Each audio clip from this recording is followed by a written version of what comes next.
নমস্কার বন্ধুরা, তোমরা দেখছো স্বপ্নপূরণ এডুকেশন চ্যানেল।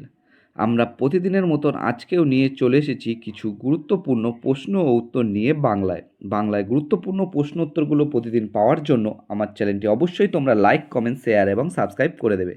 সাবস্ক্রাইব করে বেল আইকনটি প্রেস করে নেবে, তাহলে নতুন নতুন ভিডিও নোটিফিকেশানগুলো তোমরা খুব সহজেই পেয়ে যাবে। তোমাদের একটা লাইক, কমেন্ট ও শেয়ারে কিন্তু আমরা অনেক মোটিভেশন পাই এবং আরও নতুন নতুন ভিডিও নিয়ে আসার চেষ্টা করি। তাই অবশ্যই তোমরা লাইক, কমেন্ট, শেয়ার এবং সাবস্ক্রাইব করে বেল আইকনটি প্রেস করে নেবে। আর তোমরা কিন্তু প্রশ্নগুলো দেখা মাত্রই কমেন্ট বক্সে উত্তর করার চেষ্টা করবে এবং সর্বশেষে কমেন্ট বক্সে কমেন্ট করে জানাবে তোমরা কটি উত্তর সঠিক করতে পেরেছ। তাই আর দেরি না করে চলে আসি আজকের প্রথম প্রশ্নে। আজকের প্রথম প্রশ্ন, 1 নম্বর প্রশ্ন, এলাহাবাদ স্তম্ভলিপি কার রচনা? তোমাদের সামনে এই প্রশ্নের জন্য দেখো 4টে অপশান রয়েছে। 4টে অপশানের মধ্যে সঠিক উত্তরটি হয়ে যাবে অপশান বি, হরিসেন। এলাহাবাদ স্তম্ভলিপি হরিসেনের রচনা। এই এলাহাবাদ স্তম্ভলিপি থেকে কিন্তু আমরা সমুদ্রগুপ্তের কথা জানতে পারি। পরবর্তী প্রশ্ন, 2 নম্বর প্রশ্ন, ভারতের সংবিধানের কোন অনুচ্ছেদে সমতার অধিকার বা রাইট টু ইকুয়ালিটি উল্লেখ রয়েছে?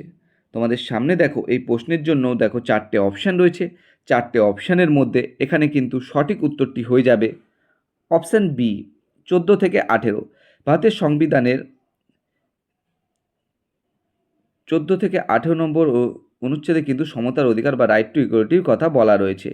এতে কিন্তু একই কাজের জন্য একই সমতায় এবং কোনো ভেদাভেদ থাকবে না, তার কথা কিন্তু বলা রয়েছে।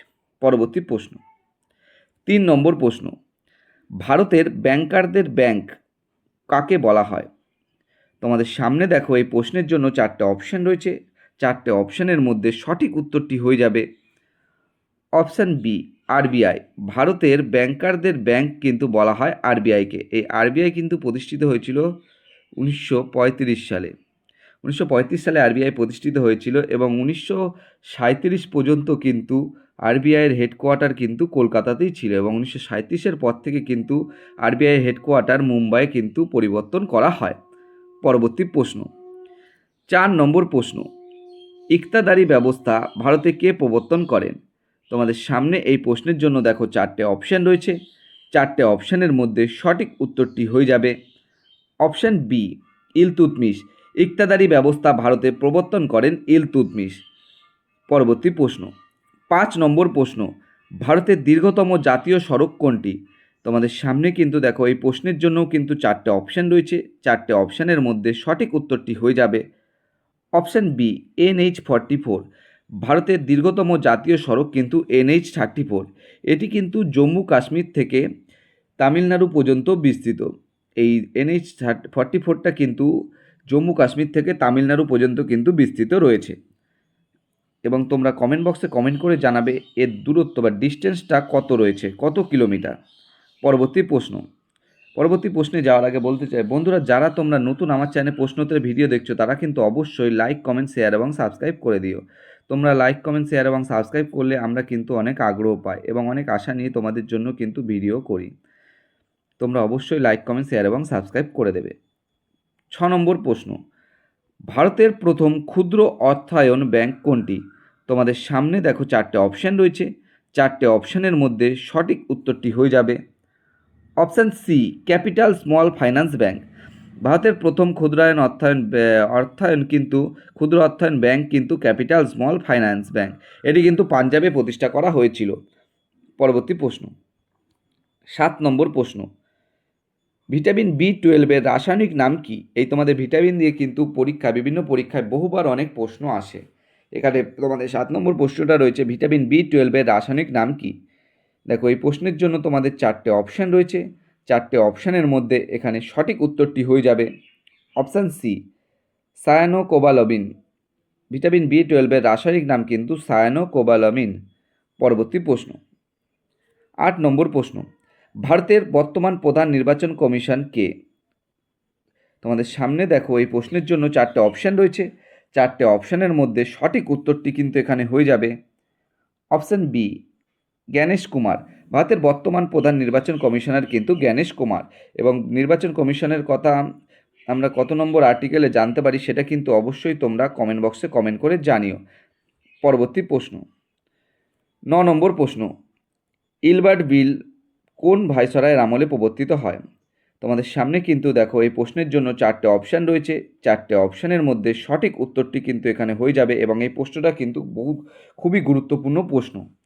এখানে সঠিক উত্তরটি হয়ে যাবে option B, Lord Ripon.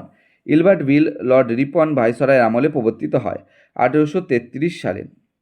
Sorry বন্ধুরা, 1883 সালে। 1883 সালে, 1833 না, 1883 সালে। ইলবার্ট বিল লর্ড রিপনের সময় রিপন ভাইসরয় আমলে 1883 সালে কিন্তু প্রবর্তিত হয়। এই আইনে ইলবার্ট বিলের মাধ্যমে কিন্তু ভারতীয় বিচারকরা কিন্তু ইউরোপিয়ানদের বিচার করার সুযোগ পেয়েছিল। পরবর্তী প্রশ্ন,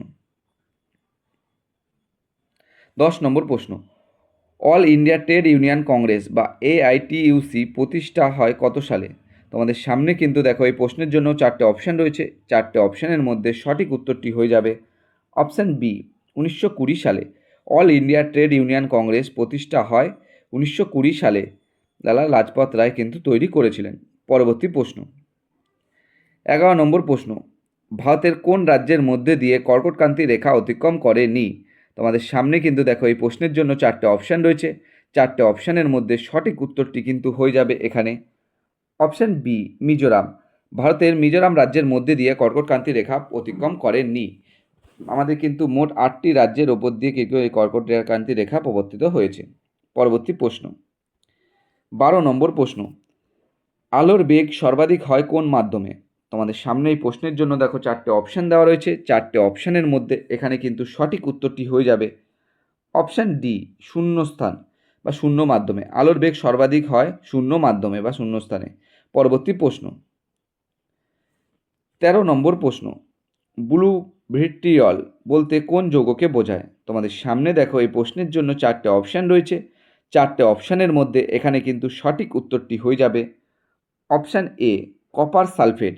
ব্লু ভিট্রিয়ল বলতে কপার সালফেট যৌগকে বোঝায় এবং এই কপার সালফেটের সংকেতটা কী সেটা কিন্তু কমেন্ট বক্সে তোমরা কিন্তু অবশ্যই কমেন্ট করে জানিও। পরবর্তী প্রশ্ন, 14 নম্বর প্রশ্ন, কোন ভিটামিনের অভাবে রক্ত জমাট বাঁধতে সমস্যা হয়? তোমাদের সামনে কিন্তু দেখো এই প্রশ্নের জন্য 4টে অপশান রয়েছে। 4টে অপশানের মধ্যে সঠিক উত্তরটি এখানে হয়ে যাবে option D, vitamin K. Vitamin K এর অভাবে রক্ত জমাট বাঁধতে সমস্যা হয় এবং এই ভিটামিন কে কিন্তু রক্ত জমাট বাঁধতে সাহায্য করে। পরবর্তী প্রশ্ন, 15 নম্বর প্রশ্ন, বাংলার গভর্নর জেনারেল হিসাবে সর্বপ্রথম কে নিযুক্ত হন?